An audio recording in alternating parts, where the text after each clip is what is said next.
At Starbound, we tell stories the human way, not with artificial voices or AI slop. In the end, what's HFI without humanity? Subscribe to keep it this way. My name's IamDuck. Let's begin. The Valkyrie High Council found only two things truly offensive: failure and the unsightly trembling that often accompanied it. Scout Captain Curtis failed spectacularly on both counts. His cranial crest, a fan of bone that should have stood as a proud, unyielding declaration of his lineage, shivered like a pauper's hands in a blizzard. He stood isolated in the center of the antechamber of absolute finality on Valratha, a moat of quaking grey cartilage against a engineered abyss of polished basalt and ostentatious veins of raw, unworked gold. The chamber was designed to make dignitaries feel small. For a disgraced scout, it felt like a prelude to his own funeral. "Atypical energy blooms, High Arbiter," Curtis repeated, the words catching in his triple larynx. "From the stellar graveyard, the signatures, their profile is consistent with a significant fleet assembly." High Arbiter Crane, a creature whose self-regard had its own gravitational pull, peered down from his throne of sculpted singularity core. The throne didn't just sit there, it actively warped the light around it, a constant silent boast of technological dominance. Crane's own crest was threaded with living filaments of incandescent metal, a vulgarity of power that made Curtis's plain ivory feel like unpolished river stone. Crane gestured with a languid three-fingered hand, a motion that conveyed boredom so profound it was almost an art form. "The bog wolves of Sol 3 are a nursery rhyme," he sneered, his voice a resonant hum that vibrated in Curtis's very bones, a sound engineered for command. "Feral bipeds are glorious forebears culled for their own betterment. A horror story we tell our spawn to ensure they finish their sustenance cakes." A ripple of condescending, sonorous chuffing, the Valkyrie equivalent of laughter, spread through the assembled court. It was as rehearsed and perfectly modulated as their every other public display. Curtis felt the sound press in on him, a physical weight of contempt. He opened his mouth, a desperate urge to explain that the signatures were undeniable, that the entire sector's hyper-relay nexus went dead silent moments after his last report, a silence that screamed louder than any distress call. But the High Arbiter's focus drifted. He turned his massive head to critique the alignment of a new holographic sculpture, depicting a particularly bloody and therefore heroic moment in Valkyrie history. "Do not occupy our time with tales from the galactic fringe, Captain," Crane intoned, his gaze fixed on the art. The dismissal was absolute. "Your presence is no longer required." Curtis's shoulders collapsed inward. He executed a flawless, groveling bow, pivoted and began the long, humiliating walk out of the chamber. The court's amusement followed him like a trail of slime. Fools, arrogant, preening fools, so convinced of their own perfection they couldn't recognize the scent of a predator on the wind. He knew what the sensors showed. His report was already distressingly old. The dead air from the relay nexus was a declaration of war. Thousands of light years away, the dead air was a triumphant symphony on the bridge of the human stealth corvette Weasel. The bridge looked like it had lost a fistfight with a scrapyard and then been put back together by a blind, drunk welder. Exposed conduits snaked across the deck plating, held in place by hardened resin and zip ties. Mismatched monitors scavenged from a dozen different ship classes, flickered with data streams of varying stability. The air was thick with the scent of overworked circuitry, spilled caffeine, and the faint, coppery tang of collective anxiety. A comms officer, her hair a chaotic bun secured by a chopstick, spun in her jury-rigged chair, a grin stretched so wide it threatened to crack her face. "We're in their central nervous system, Admiral. Sliced right into their primary hyperrelay. We're intercepting, decrypting, and spoofing every command signal leaving the capital system." She typed a final, vicious string of code into her console. "The home fleet can't call Mommy for help, and we can piggyback on our own little welcome message directly into their planetary system. They won't know we're coming until our bow is scraping the paint off their orbital statues." Admiral Quint, a man who looked like he'd been carved from granite and then left out in the rain for a century, gave a single sharp nod. His face was a testament to a hard life lived in hard places, each line a scar from a battle, a famine, or a loss.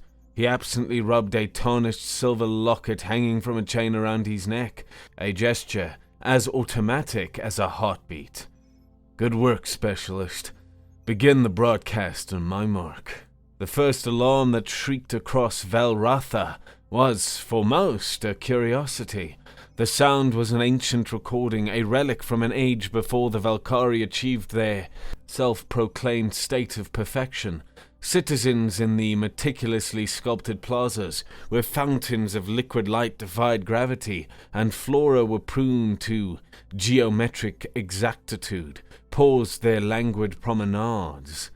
Acolytes in the needle-thin temple towers lifted their heads from deep-state meditations. They all gazed skyward, expecting a system test, perhaps a minor malfunction in the planetary harmonics, an inconvenience, to be sure, but nothing more. Then the sky tore open. It was nothing like the clean, elegant incision of a Valkyrie warp entry, a quiet, almost apologetic parting of space-time.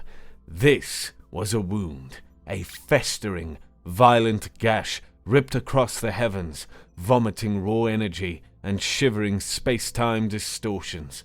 From that wound, a nightmare was born. Hundreds of ships spilled into reality, each one an offense against the Valkyrie aesthetic of symmetry and grace. They were brutalist hulks of scorched, mismatched armor plating and exposed, bleeding machinery. They looked less like a fleet and more like a mobile scrapyard that had achieved angry sentience. A colossal cylindrical bulk hauler, its hull pockmarked with asteroid impacts, now bristled with railgun batteries that had been crudely welded into its frame.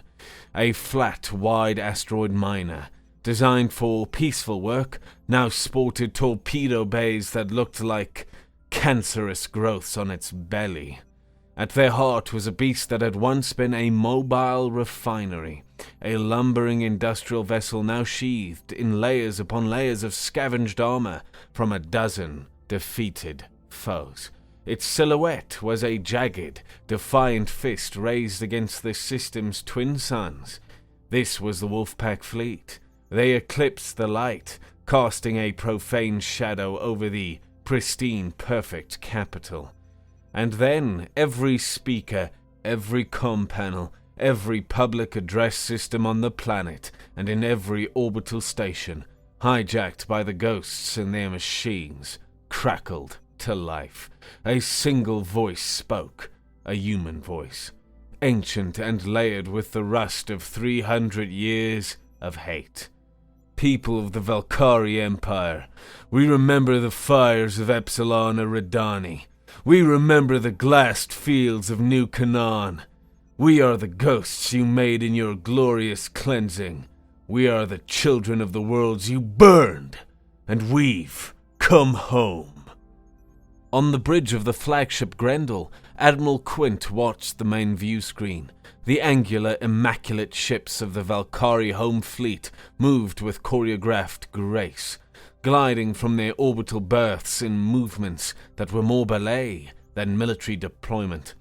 They arranged themselves into perfect, elegant battle lines of silver and gold, a parade of lethal beauty.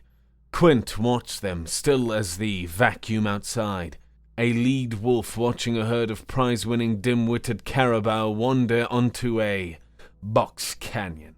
Textbook, Quint murmured, his voice a low gravel that sounded like rocks tumbling in a deep cave, a grim predatory smile barely touching his lips. Arrogant, predictable, and utterly unchanged in 3 centuries. He stood like his ships, scarred, functional, and devoid of any ceremony. His uniform was a simple grey jumpsuit, a fresh grease stain blooming on one cuff. His eyes held the weary weight of a people who had dragged themselves back from the precipice of total extinction. Fueled by little more than determination and ingenuity, he tapped the silver locket again. "Comms," he said, his voice slicing through the low thrum of the bridge. "Fleet-wide channel. No encryption." The air crackled. "You're live, Admiral. The whole damn galaxy can hear you." "All crews." Quint's voice was unnervingly calm. A placid lake over a churning volcano. It was more terrifying than any shout. "You know the doctrine. They expect a firing line. They expect a formal duel between capital ships. We are going to give them a dogfight in a phone booth. Execute maneuver Rabid Cur." A low murmur, a sound of grim, eager acknowledgement passed through the bridge crew. Quint shifted his gaze to a secondary screen that displayed the status of the fighter wings. "Hex," he said, his voice softening by an almost imperceptible degree. "You're off the leash. Go show them how wolves hunt." A burst of static, followed by a voice brimming with reckless energy. "Copy that, old man. Time to kick over the galaxy's prettiest anthill. Valkyrie Squadron, form on me. Let's go make a beautiful mess." The engagement defied every Valkyrie definition of battle. It was a shipyard brawl, a back-alley mugging executed on a cosmic scale. The Valkyrie ships advanced in their flawless, geometrically perfect arrangements, a wall of gleaming blades prepared to deliver a single decisive strike. The human fleet did not meet them head-on. They loped forward, their engines burning hot and dirty, spewing unfiltered radiation and unrefined plasma like sputtering jalopies. Then, just as the Valkyrie prepared to fire, the human fleet shattered its own formation, lunging forward not as a cohesive navy, but as a pack of starving, rabid animals. The contrast was starkly illustrated on the comms networks. On the Valkyrie battle channel, 7th Cruiser Squadron, advance to coordinate 7 Gamma, acknowledge. A crisp, professionally modulated reply. Acknowledged, Fleet Command. Firing solution is optimal. Shields are at 100%. On the human open channel. Gabe, you magnificent bastard! They're painting your aft! Break left! Break left! Oh, you owe me 20 credits. A frantic scream mixed with a shriek of stressed metal. I'm trying, you prick! Engineering, if you don't give me more juice right now, I swear I'm going to be a new, very bright, short-lived constellation! Aboard the Valkyrie cruiser, Blade of Resolve, Legate Valex watched the unfolding anarchy with a mounting sense of professional revulsion. The barbarians refused to adhere to any known tactical doctrine. They circled, they feinted, they harried the flanks with smaller ships, refusing to engage in an honorable, symmetrical line battle. Fire primary plasma lances, Valex ordered, his voice tight with disdain. Target the largest, ugliest vessel. A lance of pure coherent energy, a beautiful deadly spear of blue-white light, shot across the dark and struck the human destroyer hull breach. It was a ship that looked like it was held together by hope and industrial adhesive, a patchwork monstrosity of at least 5 different ship designs. Its shields, a flickering jury-rigged mess, flared with obscene brilliance and then died with a pathetic pop. Klaxons screamed on the hull breach's bridge as the port side vented a cloud of frozen atmosphere and distorted debris into space, but the ship stubbornly refused to explode. On the hull breach's bridge, a grizzled engineer whose face was mostly beard and scowl yelled, "Secondary capacitor's full to bursting! Shunning the overload to main coil gun! She's gonna kick like hell!" "Fire!" the captain roared, wiping a trickle of blood from her nose with the back of her hand. The hull breach returned fire. There was no elegant beam of energy. It was a single massive tungsten slug, fired from a hypervelocity mass driver. A vulgar, brutal weapon of pure kinetic force, accelerated to a significant fraction of light speed. The slug hit the blade of Resolve's sister ship, the Gleaming Edge, not on its reinforced prow or its shielded flanks, but square in its midsection. The kinetic transfer was so catastrophic, it didn't just pierce the hull, it snapped the cruiser's structural spine. The Gleaming Edge broke cleanly in two, its halves tumbling silently through the void like a child's broken toy. Valek stared, his jaw slack with disbelief. "Leggett," his tactical officer reported, his voice trembling for the first time in his decorated career. "They're smaller ships, they're attaching themselves to the hull of the Vigilant Shield." Valek zoomed the main view screen. He saw it. Small, nimble corvettes, little more than oversized engines with guns strapped to them, were firing magnetic grapples and reeling themselves in, latching onto the hull of the larger Valkyrie vessel like metallic ticks on a dog. "They intend to board," Valek whispered. The idea was unthinkable, primitive, dishonorable, insane.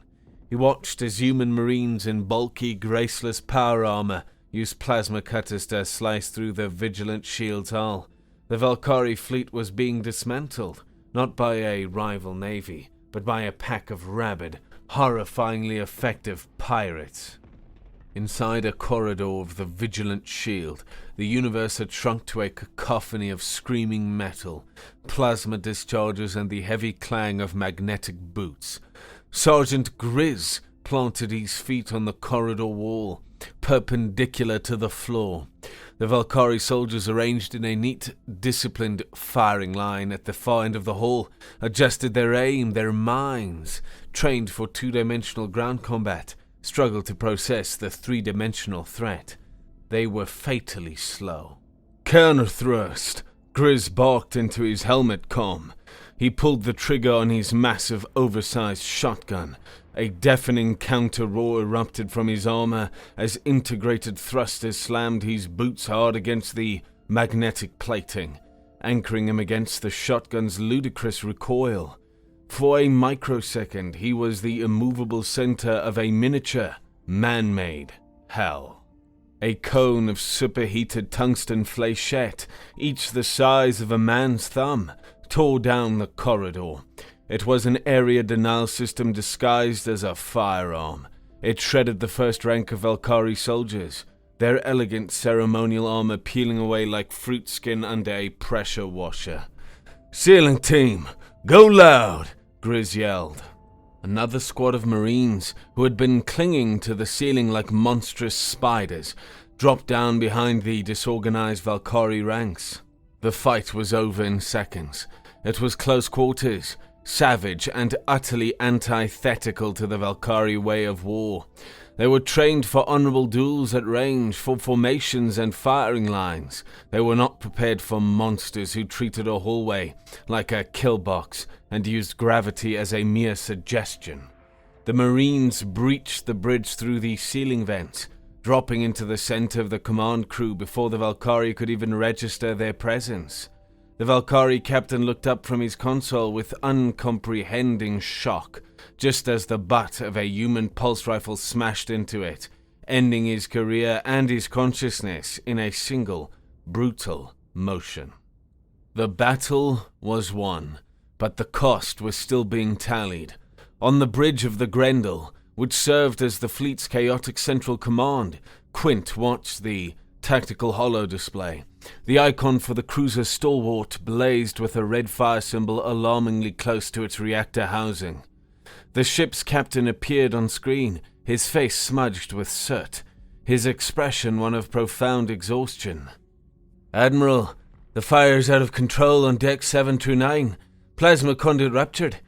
We can't stop it from reaching the main reactor unless we vent the entire section to vacuum now." Quint's face was stone. He knew what that meant without having to ask. Casualties. The captain swallowed hard, his Adam's apple bobbing in his grimy throat. 52 souls, sir. They're trapped behind a collapsed bulkhead. Rescue teams can't cut through in time. A long, heavy silence stretched across the bridge, broken only by the quiet hum of the life support systems. Every officer on deck was frozen, their eyes on the Admiral. Quint's gaze was fixed on the 52 friendly life sign icons clustered in the burning section of the Stalwart's holographic representation. 52 lives, each a story, a family, a future. "Vent the decks," Quint said, his voice flat, stripped of all emotion. It was the only order he could give. The ugly, brutal calculus of command demanded it. The captain on screen nodded, his own eyes glistening with unshed tears. "Aye, Admiral." The transmission cut out. Quint watched the holo display as one by one the 52 blue icons winked out of existence. He didn't flinch, he didn't look away. He owed them that much. He stood there and watched them die, adding their weight to the mountain of ghosts he already carried. Dr. Valya Tarsis, the fleet's chief xenosociologist and unofficially its conscience, found him minutes later in his Spartan ready room. He was staring out the viewport at the glittering debris field that had once been the Valkyrie home fleet. She held a datapad like a shield between them. "They're calling us butchers," she said, her voice tight with a mixture of professional outrage and personal grief. "The broadcast from our open channel went out. The Valkyrie are rebroadcasting it across their entire network, edited, of course. They're showing the wreckage, the boarding actions. Is this what we've become, Quint? The monsters they always claimed we were?" Quint turned slowly from the viewport. His eyes looked like hollowed-out craters in the landscape of his face. "I just traded 52 human lives to save the 540 still aboard the Stalwart," he said, his voice a low, dangerous rumble. "I just sent a company of Marines into a meat grinder to disable a ship that would have otherwise gutted 3 of our transports full of civilians and supplies." He walked towards her, his presence filling the small room, making the air feel thick. He tapped the tarnished locket at his chest. "Don't you dare talk to me about butchery, Valya. Talk to me about math. This is the war they gave us.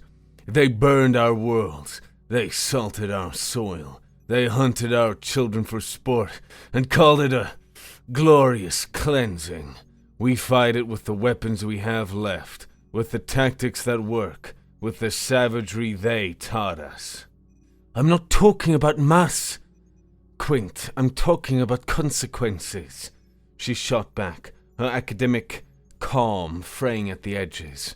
"The galactic social order, as oppressive and stagnant as it is built on a certain set of rules. We're not just kicking over a hornet's nest.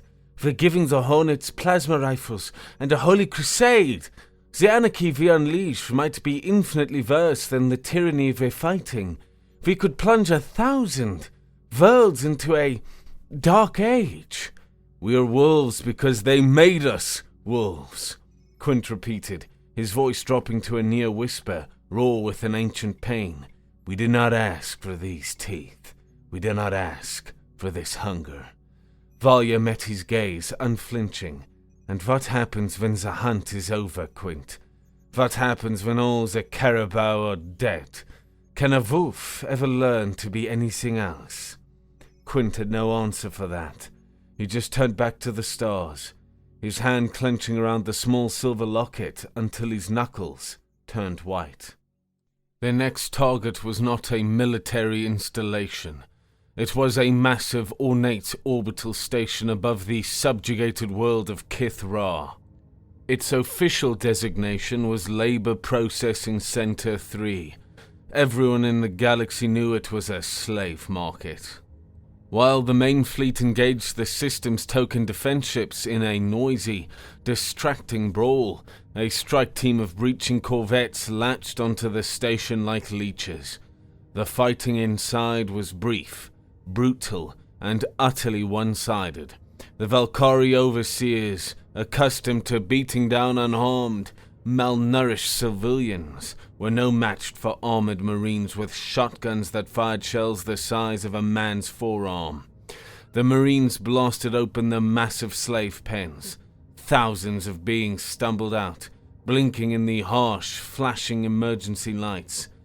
The Gezel, a species of tall, slender beings with eyes like liquid silver, were the most numerous, but there were a dozen creatures.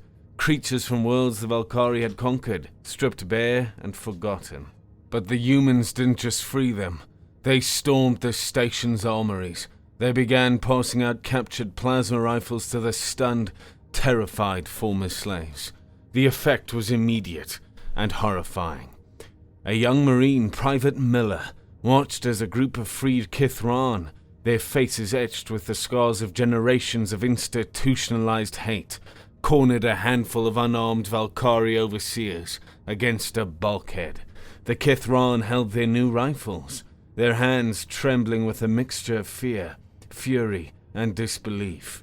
Miller instinctively raised his own rifle, his academy training screaming at him to intervene, to restore order, to prevent a massacre. His sergeant, Grizz, put a heavy armored hand on his shoulder. "Hold your ground, Private." "But Sarge," Miller stammered, the words thick in his throat. "They're unarmed. We can't just let them." Grizz's voice was grim through the helmet comms, a sound like grinding stones. "Kid, our job was to open the cage. We don't get to tell the birds what to do with their rage. This isn't our justice to mete out. It's theirs." They stood in silence and watched as the Kithran enacted their brutal, long overdue retribution. Miller felt a wave of nausea. He had signed up to fight for freedom. He was just now beginning to understand the bloody, chaotic, and deeply ugly price of it. They hadn't just brought war to the Valkyrie. They had unleashed a revolution upon the galaxy, and revolutions are never clean. On the mining colony of Kresh, the story repeated itself. Marines landed not as conquerors, but as arms dealers. They met with a local resistance movement in a dusty, hidden cavern deep beneath the surface, distributing crates of weapons, explosives, and encrypted tactical datapads. Dr. Tarsus stood in the corner of the cavern, observing the transaction. A young human tactical officer, a lieutenant barely out of her teens, was running a crude but effective naval combat simulator on a scavenged datapad for a group of eager Jessel pilots. They were practicing flanking maneuvers against a holographic Valkyrie cruiser, their silver eyes wide with an intense predatory focus that hadn't known they possessed. "We are teaching them how to die for us," Tarsus murmured to Quint, who stood beside her, a monolithic shadow. Quint watched the scene, his expression unreadable. "No," he replied, his voice soft but firm. "We're reminding them how to fight for themselves." He was right. Within days, the whispers of rebellion that had always existed on the fringes of the Valkyrie Empire turned into defiant shouts. The myth of the Wolves of Earth had been a horror story for the Valkyrie. For the oppressed, it was rapidly becoming a prayer. "The Wolves of Earth, fight for us," became a rallying cry scrawled on walls and whispered over illicit comm channels on a dozen different worlds. The galactic order was not just being kicked over, it was being set on fire. Legate Valex, having survived the destruction of the Blade of Resolve in a battered, stinking escape pod, was unceremoniously reassigned to a desk on Valratha. His new duty, a clear and humiliating punishment for his failure, was to analyze battle logs and help formulate propaganda. The official reports that crossed his desk described the humans as mindless berserkers, their victories dismissed as flukes, born of savage desperation and a complete disregard for their own lives. He sifted through the sanitized digital files, his ingrained professional pride warring with the undeniable truth staring him in the face. He paused on one particular file, the final disposition of Scout Captain Curtis, the one who had first reported the human fleet. The charge was cowardice and the decimation of seditious rumors. The sentence was summary execution. Valex felt a cold knot form in his gut. The Empire didn't just punish failure, it erased inconvenient truths. Valex's own battle logs, the raw, unedited data he had obsessively saved to his personal device, told a different story. He replayed the sensor data from the first battle, slowing it down to a crawl, tracing the seemingly random paths of the human ships. Their chaos had a terrifying purpose. What looked like a disorganized swarm was actually a series of interlocking predatory attacks. One ship would draw fire, deliberately exposing a vulnerability, while two others would exploit the opening it created. It was the coordinated, brutal efficiency of a pack hunt. Then he accessed the uncensored footage from the Kithra slave station. The official broadcast showed the brutal execution of the Valkyrie overseers in a tight, damning loop, framing it as proof of human barbarism. But Valex's unedited feed showed what happened before, the human soldiers opening the armories, and, most tellingly, it showed them deliberately standing aside during the executions. An honorable Valkyrie officer would have intervened, enforced order, and likely executed the slaves for their insubordination. The humans, they seemed to understand something about freedom that the Valkyrie had forgotten, or perhaps never known. That it wasn't a gift to be bestowed by a superior, but a right to be taken, bloody and screaming by the oppressed. For the first time in his life, Legate Valex felt the perfectly polished foundation of his worldview begin to crack. The Empire's honor was a lie. It told itself to justify its cruelty. The High Arbiter, publicly humiliated by the loss of his home fleet and the growing, shockingly effective unrest in the outer systems, decided to make a statement. He unleashed the ceremonial fleet, 3 colossal golden-hulled dreadnoughts, ships that were more mobile monuments to imperial power than practical warships. They were rarely used for actual combat, their primary purpose to awe and intimidate during victory parades, their golden hulls shining under the light of conquered suns. In the briefing room of the Grendel, Quint stood before a holographic star chart of the Caliban Belt, a notoriously dense and gravitationally unstable asteroid field. The ceremonial fleet will not sully itself with complex, cautious maneuvers, he told his assembled captains, a grim smile playing on his lips. They will take the most direct, majestic, and idiotic route from their staging ground to our last known position, the parade route, as my staff has so eloquently dubbed it. He pointed to a direct line that cut straight through the heart of the treacherous belt. Let's give them a welcome they won't forget. As predicted, the 3 golden dreadnoughts flew directly into the trap. Their arrogance was a weapon Quint was more than happy to use against them. As they entered the densest part of the belt, Quint gave the signal. Dozens of jury-rigged nuclear mining charges, planted on key asteroids weeks ago by stealth teams, detonated simultaneously. The Caliban Belt became a hypervelocity storm of rock, ice, and hard radiation. 2 of the dreadnoughts were crippled almost instantly. their golden hulls shredded and their engines smashed by kilometer-wide projectiles moving at orbital speeds. But the flagship of the ceremonial trio, the unassailable Truth, powered through. Its massive shields flared, its point defense cannons turning the space around it into a solid wall of flak. But it emerged from the storm, scarred and battered, its main gun still blazing with imperial fury. "It's a fortress, Admiral," Lieutenant Commander Hex crackled over the comms, her fighter jinking to avoid a burst of plasma fire that vaporized the asteroid she'd been using for cover. "We can't even scratch the damn paint!" "You have your orders, Valkyrie 1. Quint's voice came back, steady as a monolith. Yeah. Suicide run to the auxiliary heat vent. Pretty sure I saw this in an old movie once. Got it." Hex's Valkyrie squadron was tasked with delivering a payload of experimental shieldbreaker torpedoes to a single identified vulnerability on the Dreadnought's underbelly, a design flaw discovered only by analyzing the scavenged schematics of an older Valkyrie capital ship. The flight was a meat grinder. The squadron dove through a storm of defensive fire. One by one, Hex's wingmen vanished in silent, brilliant blossoms of light. Soon only her ship remained, its wings shredded, its canopy cracked, trailing smoke and hydraulic fluid. She had one torpedo left. A lucky shot from a point defense cannon struck her torpedo pylon. The torpedo was sheared from its mounting, tumbling uselessly through space, its arming sequence already active and counting down.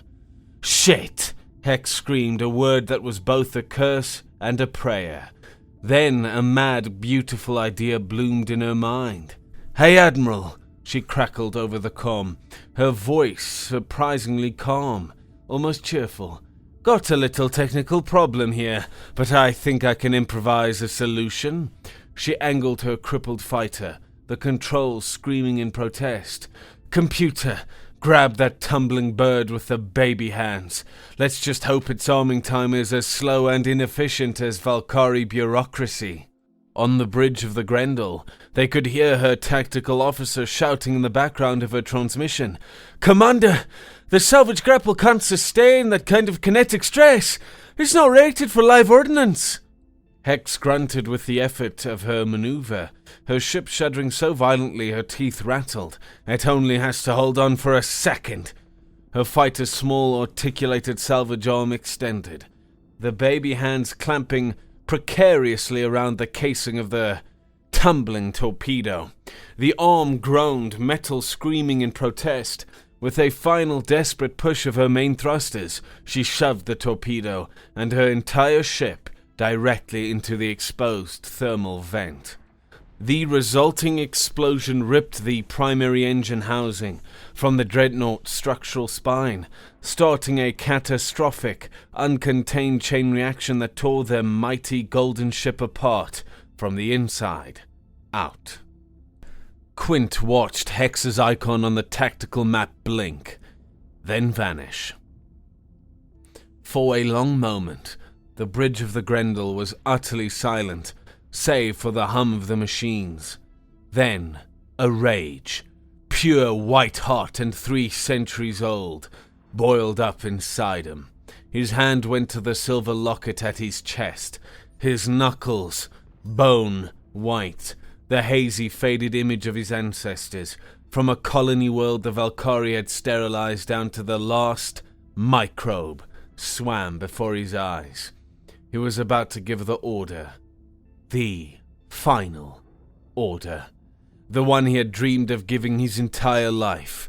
Burn it all. Burn Valratha to a cinder. Leave nothing but glass and ghosts.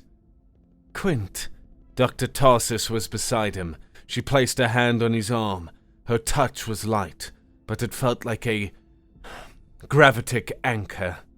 He didn't look at her, but he heard her quiet plea, a whisper more powerful than any shouted argument. "Don't let her sacrifice be for revenge," she said. "Make it mean what she wanted it to mean.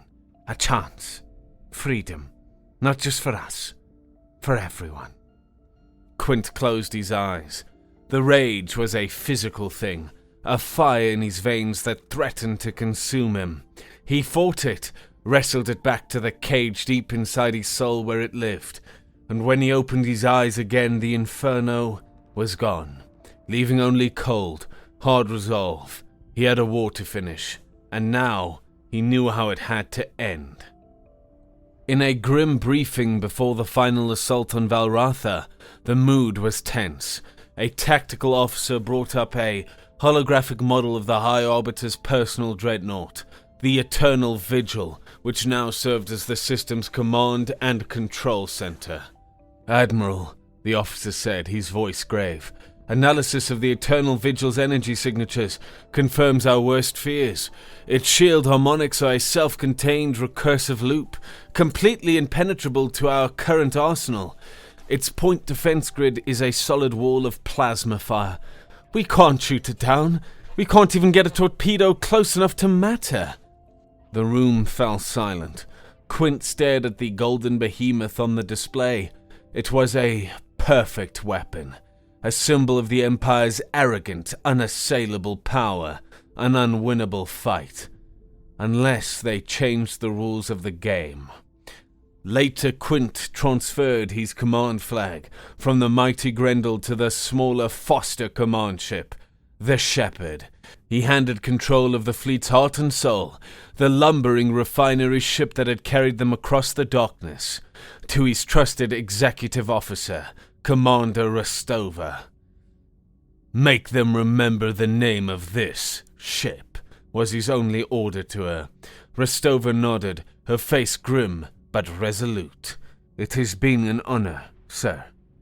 It was a somber, determined moment. Quint was a chess master sacrificing his queen because it was the only move left on the board that led to checkmate.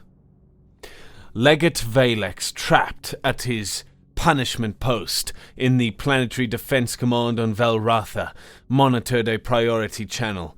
He listened as the ground commander coordinated the Royal Guard against the human beachheads that were already forming in the capital city. "High Arbiter," the ground commander reported, his voice strained with the pressure of combat. "The human forces are using civilian Spire Alpha 9 for cover. They've established a heavy weapons rest on the upper floors. To neutralize their breachhead, we would have to level the entire district, including the Spire." The High Arbiter's voice came back, laced with cold contempt and impatience. "The district is an acceptable loss. So are its inhabitants. Eradicate the infestation. Their sacrifice will serve as a monument to imperial resolve." In that instant, Valix saw the unvarnished truth. The Empire's honor was a lie. Its glory was a facade. Its people, his people, were just as disposable as any slave on Kith Ra. He was a loyal soldier of a nation that deserved no loyalty. His decision was instantaneous. His honor was not to the Empire. His honor was to the truth. Acting with a speed and clarity he hadn't felt in years, Valex sealed himself in a small comms substation. He bypassed security protocols, his fingers flying across a console with forgotten skill.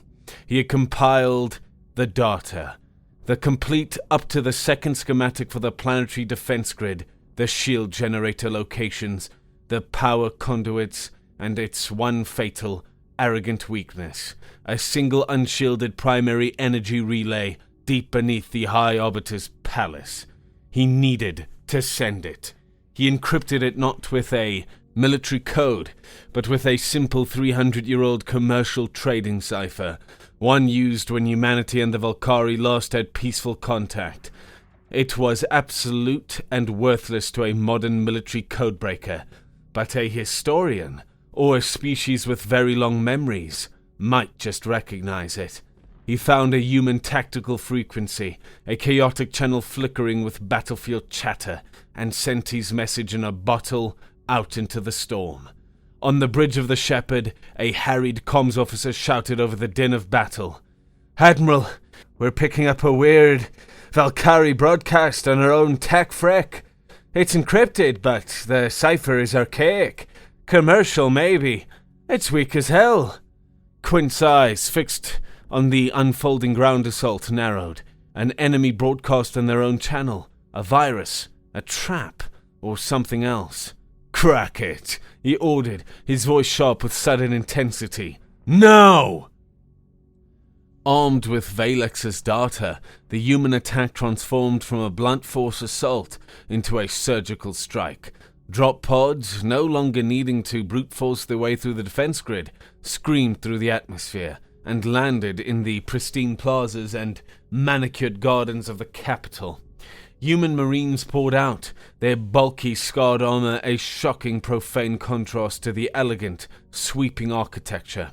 The Valkyrie Royal Guard, soldiers bred for ceremonial duties and fighting disorganized, poorly armed rebels, were torn apart in brutal street-to-street fighting.